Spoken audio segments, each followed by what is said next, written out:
하나님이 선물하신 복음의 동력자들이라고 하는 제목으로 하나님의 말씀 증거하도록 하겠습니다. 여러분, 저는 이 시대를 살아가는 한 사람으로 참 안타까운 마음을 금할 수가 없습니다. 왜 이 시대가 날이 갈수록 살벌해지는지, 그리고 삭막해지는지 참 그것을 생각하면 마음이 아파옵니다. 여러분, 무엇이 문제일까요? 무엇이 이 사회를 병들게 하고 이 고통스러운 신음이 끊이지 않게 만드는 것일까요? 왜 이 시대가, 이 사회가 점점 좋아지는 것이 아니라 그 반대 방향으로 가는 것일까요? 그럼 여기에 대해서 뭐라고 답을 하시렵니까? 왜 그럴까요? 무엇이 문제가 있는 것일까요? 정치에 문제가 있는 것일까요? 물론 정치에 문제가 있을 수도 있습니다. 경제가 문제가 있는 것일까요? 물론 경제 이유 때문일 수도 있습니다. 질병 때문일까요? 맞습니다. 질병 때문일 수도 있습니다. 그러나 적어도 성경적인 관점에서 보면 답은 간단합니다. 아니, 간단한 것이 아니라 단 한 가지입니다. 명확해져요. 그것이 무엇인가? 왜 이 세대가, 왜 이 사회가 점점 불행해지고 고통으로 가득 차고 있는가? 여기에 대해서 성경은 죄로 인한 공동체의 상실이다, 이것을 그 원인으로 들고 있습니다. 여러분, 인류를 향한 하나님의 최초의 배려는 무엇입니까? 공동체입니다. 하나님께서는 혼자 생활하는 것, 독처하는 것이 아름답지 않게 보셨다라고 성경은 기록을 하고 있습니다. 그래서 가정이라고 하는 공동체를 하나님께서 만들어 주셨다라고 하는 사실을 모르는 사람은 없을 것입니다. 하지만 죄가 그 공동체를 깨트려 버리고 말았습니다. 공동체는 한마디로 말하면 관계라고 말을 할 수가 있을 것입니다. 따라서 관계가 깨어졌다라고 하는 것은 공동체가 깨어졌다라고 말을 할 수도 있는 거예요. 여러분, 오늘날 우리 사회가 지독한 개인주의 사회임을 부인할 수 없을 거예요. 나는 있는데 너는 없습니다. 우리라고 하는 단어가 실종이 된 지 오래되었습니다. 여러분, 제 생일이 2월 달입니다.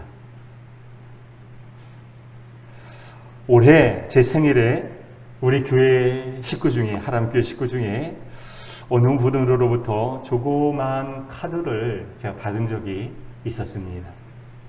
그 카드의 내용을 잠시 한번 소개해 볼까 합니다. 목사님이 우리 하람교회에 오신 것이 정말 좋습니다. 목사님이 하람교회 담임 목사님으로 오신 지도 어느덧 1년이 흘러가네요. 맨 처음에는 참 서먹했는데 이제는 안 그래요. 지금은 목사님이 우리 목사님이라고 하는 생각이 자연스럽게 들어요. 저뿐만이 아니라 다른 분들도 마찬가지일 거예요. 사랑하는 우리 목사님, 생신 축하드려요. 이런 카드를 제가 올 2월 달에 받은 적이 있었습니다. 여러분, 제가 이 카드를 받아 보고 나서 어땠을까요? 기분이 상했을까요? 아니면 기분이 좋았을까요? 기분이 참 좋았습니다. 그분이 남다르게 보였습니다. 그분과 저와의 관계가 훨씬 더 친밀해졌다라고 하는 느낌을 받게 되었습니다. 특히 이 표현이 참 좋았습니다. 우리 목사님이라고 하는 표현이 참 저를 기분 좋게 만들었습니다. 여러분, 기독교는 저 깊은 산속에 홀로 들어가서 돌을 닦는 종교가 아니잖아요. 불교와는 다른 종교 아닙니까? 예수님께서 우리에게 너희는 이렇게 기도하라 가르쳐 주신 기도문을 잘 알고 있을 거예요. 주기도문이지요. 주기도문을 보면 어떻게 시작이 되고 있지요? 하늘에 계신 우리 아버지. 내 아버지가 아닙니다. 나만의 아버지가 아닌 거예요. 그죠? 하늘에 계신 우리의 아버지. 이렇게 기도하라고 주님께서는 알려주셨습니다. 하늘에 계신 우리 아버지, 아버지의 이름을 거룩하게 하시며 아버지의 나라가 오게 하시며 아버지의 뜻이 하늘에서와 같이 땅에서도 이루어지게 하소서. 오늘 우리에게 일용할 양식을 주옵시고 우리가 우리에게 잘못한 사람을 용서하여 준 것 같이 우리의 죄를 용서하여 주시고 우리를 시험에 빠지지 않게 하여 주시고 악에서 구하소서. 이렇게 되어 있습니다.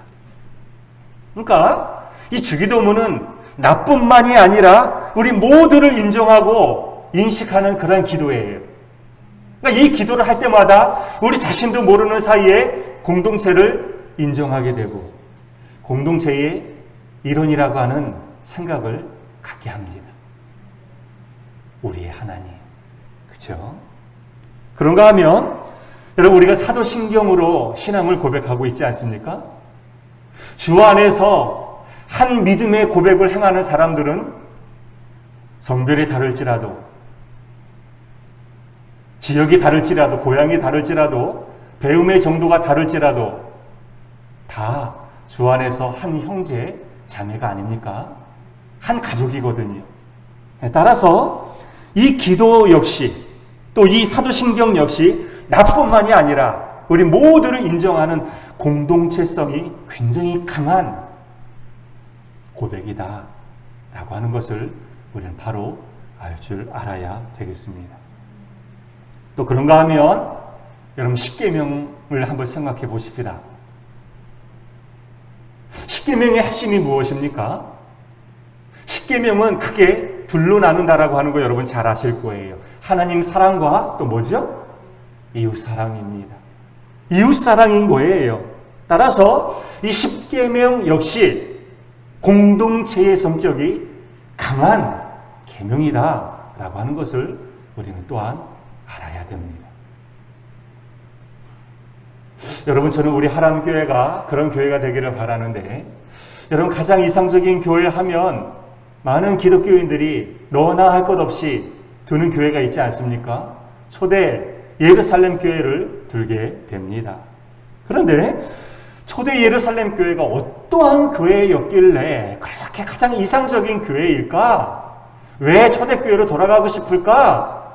이름도 참 초대교회라고 하는 교회들이 참 많이 있습니다. 그만큼 초대교회를 본받고 싶기 때문에 그렇게 교회 이름을 초대교회라고 지은 것이 아니겠습니까? 자, 그러면 초대교회는 어떠한 교회였습니까? 성경에 보면, 특히 사도행전 같은 데 보면 한 마음, 마음을 같이 하여 라고 하는 말이 반복이 되고 있는 것을 어렵지 않게 볼 수가 있습니다.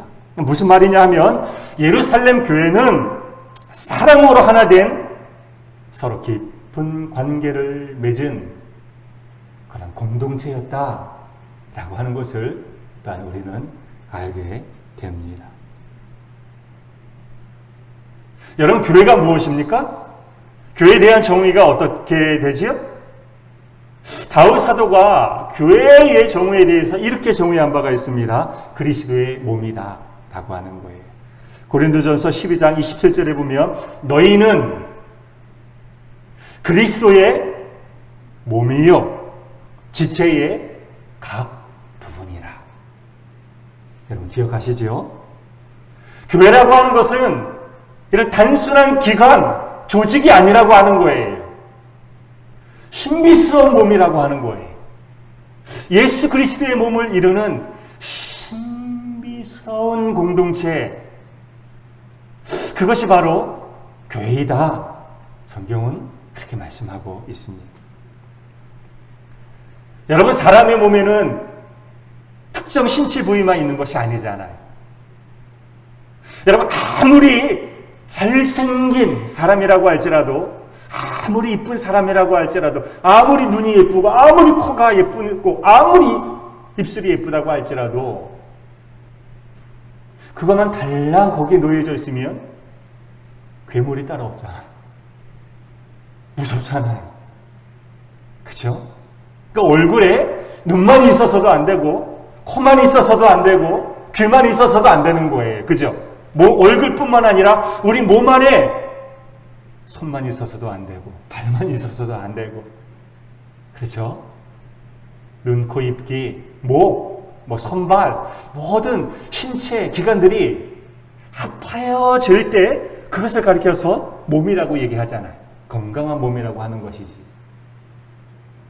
이 기관들이 다 이렇게 긴밀하게 연결되어질 때 그 몸은 건강해질 수가 있는 줄로 믿습니다. 자, 그렇다면 우리가 어떻게 살아야 되는지를 우리는 어렵지 않게 알 수가 있게 됩니다. 사랑하는 여러분, 어떻게 살아야 될까요? 성도는 어떻게 살아야 될까요? 어떻게 해야 건강하게, 행복하게 신앙생활을 할 수가 있을까요? 주 안에서 하나 될 줄 알아야 되겠습니다. 여러분, 오늘날 이 기독교가 사회로부터 비난을 받고 있는 이유 중에 하나가 다 나뉘어졌잖아요.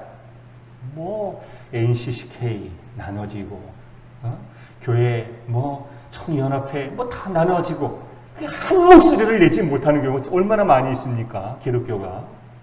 그렇잖아요. 한 목소리를 낼 줄 알아야 되는데, 하나가 되어야 되는데, 하나가 되지 못하니까, 우습게 여기잖아요, 다들. 주 안에서 하나가 될 줄 알아야 되겠습니다. 그리고 또 서로 사랑하는 것도 잊지 말아야 되겠지요.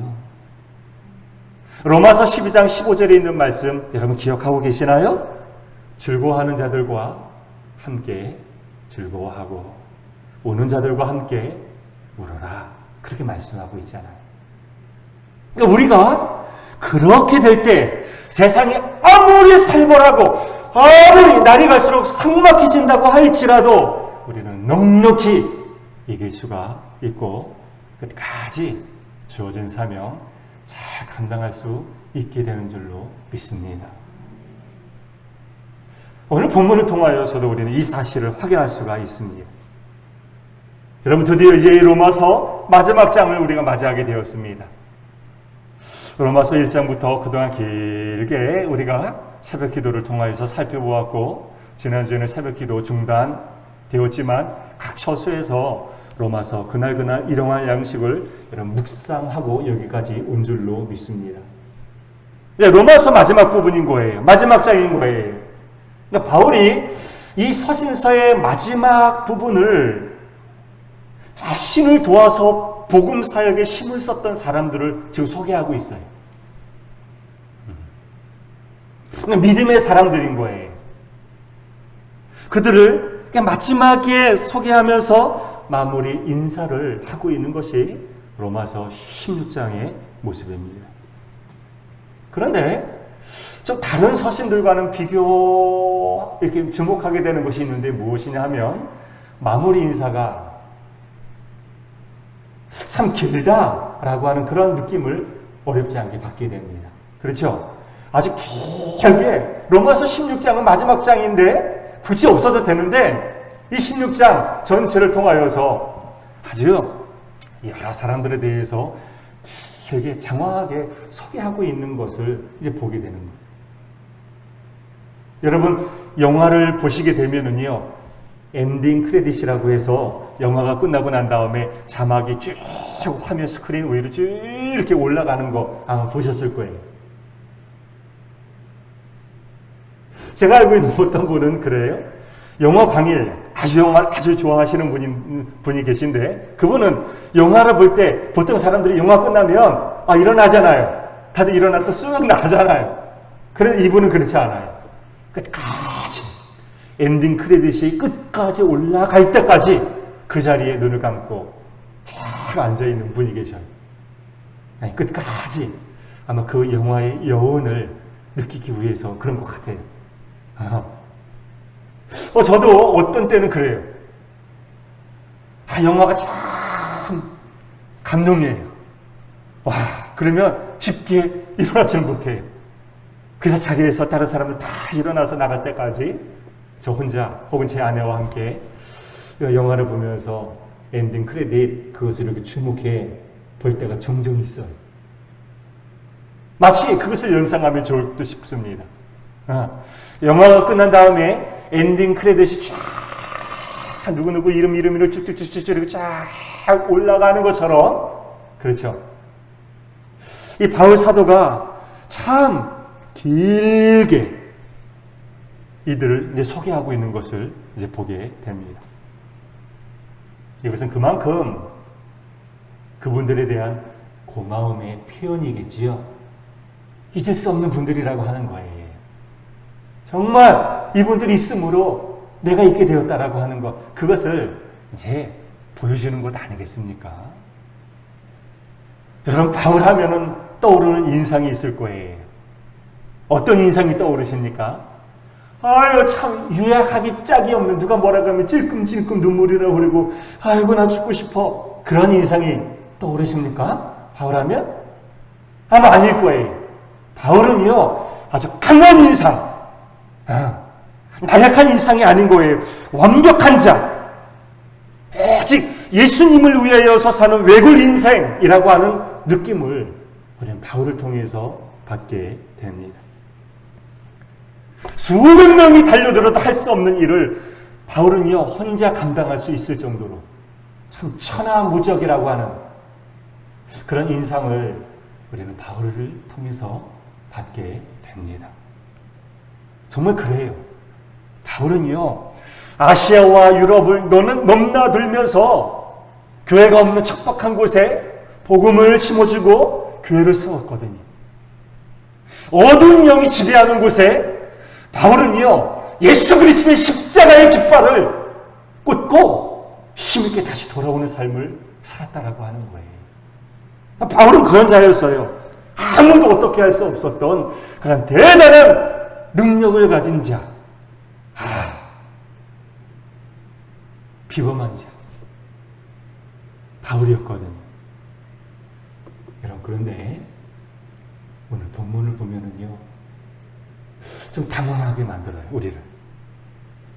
이러한 바울 사도의 선입견을 다 깨트려버리고 말아요. 바울이 그렇게도 난 죽으리라, 죽으면 죽으리라고 하는 그러한 강한 자세, 믿음을 보일 수 있었던 것, 그리고 그가 그렇게 놀라운 일을 감당할 수 있었던 것은 바울이 본래 나면서부터 강한 자였기 때문인가? 아니라고 하는 거예요. 자기가 혼자 열심히 뛰어다녔기 때문에 그런 것인가? 아니다라고 하는 거예요. 수많은 믿음의 동력자들이 있었기 때문이구나 하는 것을 우리는 어렵지 않게 알게 됩니다. 그렇죠? 따라서 오늘 본문을 통하여서 우리에게 보여주는 메시지의 핵심은 다른 게 아닌 거예요. 뭐예요?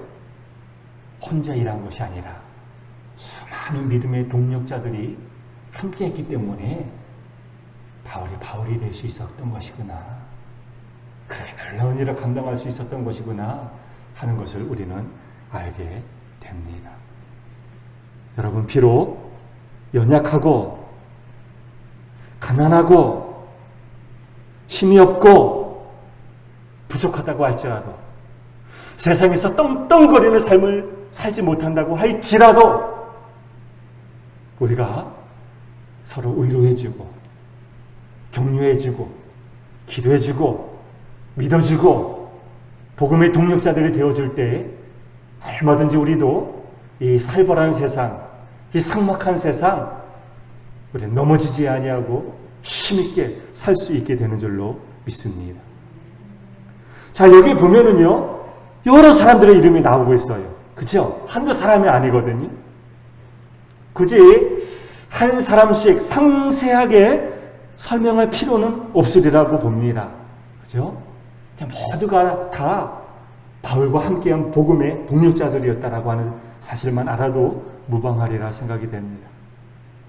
이들 중에는 당시 대표적인 사회의 약자들, 여자들도 참 많았어요. 여자들, 특히 과부들, 이방인들, 헬라인들 참 많이 있었어요. 1절에 나오는 베베가 바로 그 여자 아니겠습니까? 자, 이런 여자들도 많이 나왔고요. 그리고 아굴라와 브리스길라 같이 천막 만드는 일을 하면서 그냥 하루하루 살아가는 그런 사람들도 있었어요. 또 그런가 하면 14절 같은 데 보면 허메, 바도로바, 허마, 8절에 보면 양볼리아, 노예 출신의 크리스찬들로 알려진 인물들입니다. 이렇게 볼 때 그들은요, 공통점이 무엇이냐 하면 하나같이 가난하고 힘이 없는 사람들인 거예요. 대단한 사람들이 아니었다라고 하는 거예요. 그럼에도 불구하고 그들은 생명을 걸고 예수님을 믿었고 바울을 도와주었던 사람들이었다라고 하는 거예요.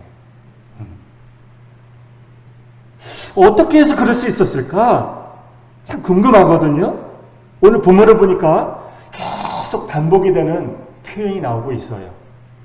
무려 9번이나 돼서 9번이나 반복이 되는 단어가 나오고 있는데 주 안에서, 그리스도 안에서, 예수 안에서 라고 하는 말이 참 많이 반복이 되고 있는 것을 보게 됩니다. 이처럼 그들은 어떤 사람들이었습니까? 주님 안에 있었던 사람들이었습니다.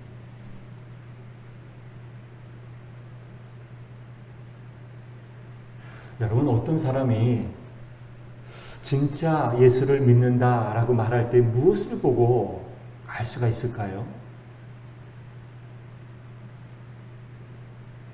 어떤 사람이 그 교회를 지키는, 그 교회에서 없어서는 안 될 진짜 직분자일까요? 어떤 교인이 정말 제대로 된 교인일까요? 그것은 그 사람이 어떤 의식을 갖고 그 공동체를 섬기는지를 보면 알게 됩니다. 알 수가 있어요. 내가 여기에 있게 된 것은 우연히 어쩌다가 된 것이 아니라 하나님께서 부르시고 하나님께서 택해 주시고 하나님께서 나를 보내주셔서 여기에 있게 된 것이다. 이 교회를 섬기고 있는 것이다 라고 하는 생각을 갖고 그 교회를 섬기는 그리스도인, 교인은 누가 뭐라고 해도 진짜 그리스도인인 거예요. 진짜 교인인 거예요.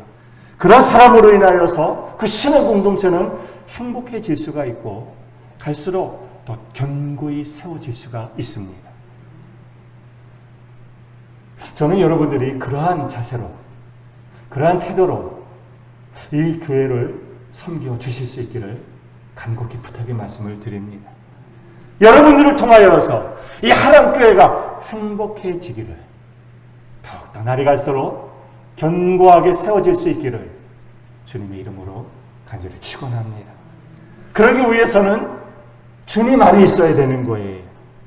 주님께서 나를 택하셔서 여기에 있게 되었다라고 하는 강한 믿음의 자의식을 가지고 신앙생활을 할 줄 알아야 되겠습니다. 사랑하는 하람교회 성도 여러분들이요, 이제 우리 함께 그런 확신을 가지고 주 안에서 하나 되어서 서로 친밀한 관계를 맺어나갈 수 있는 건강한 믿음의 동력자들이 되십시다. 앞에서 말씀을 드린 대로 내로라 하는 그런 삶을 세상 좋은 직장, 힘 가지지 못한다고 할지라도, 가난하다고 할지라도, 힘이 없다고 할지라도, 그러나 주 안에서 서로 격려해주고 하나 되어서 이 하람교회, 이 공동체를 세워나갈 수 있는 복음의 동력자들이 다 되실 수 있기를 간절히 바랍니다. 그럴 때에 아무리 이 사회가 살벌하고 삭막하다고 할지라도 우리 하람교회는 틀림없이 행복한 교회, 건강하게 세워지는 교회, 하나님께서 기뻐하시는 그러한 신앙 공동체가 될 줄로 확신합니다. 아멘. 기도하겠습니다.